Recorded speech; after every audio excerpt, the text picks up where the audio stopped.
আরজিকর বলুন, দুর্নীতি বলুন, সমস্ত ইস্যু সত্ত্বেও আপনি দীঘাতে গিয়ে মুখ্যমন্ত্রীর সঙ্গে সৌজন্য সাক্ষাৎ করলেন, তারপরেই তো এত বিতর্ক।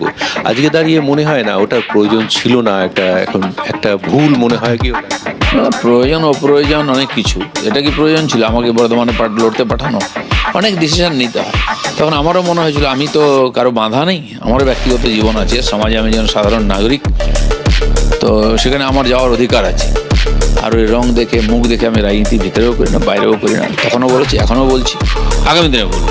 সেটাতে আমার মনে হয় না রাজনীতিতে খুব পরিবর্তন কিছু হয়। কিছু লোকের সবসময় ভয় থাকে রাজনীতি হারিয়ে যাবো, তারা এইসব ভাবে, দিলীপ ঘোষ ভাবে না। আর সেই জন্য পশ্চিমবাংলার যে রাজনীতি সেটা অন্য ধাঁচে চলে। আর যদি মন্দির করলে কেউ জিতে যেত বা হেরে যেত, রাম মন্দির করে বিজেপি হয়ে যেত, হারলো কেন? হয়ে যাবে সিট হারলো কেন? আর এখানে করলে মমতা জিতে যাবেন, এটা কেউ গ্যারান্টি দিতে পারবে কি? ভুল ধারণা। আর তার জন্য আমি কেন যাবো না? কার মন্দির? ভগবান জগন্নাথ আছেন। এত দেশে হাজার হাজার মন্দির কোন বেটা বানিয়েছে, কেউ মনে রেখেছে? ভগবান আছেন, আমি ভক্ত যাব, সে কেউ বানায় যাবে। তো আজকে যদি ওখানে মসজিদ বানায় হুমায়ুন কবির, তো অন্য পার্টির মুসলমানরা ওখানে নামাজ পড়তে যাবে না?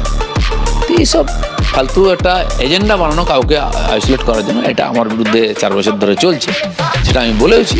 নেতৃত্ব ঠিক করেছেন, কী করবেন, আমাকে যা আদেশ দেবেন সেটা আমি। নতুন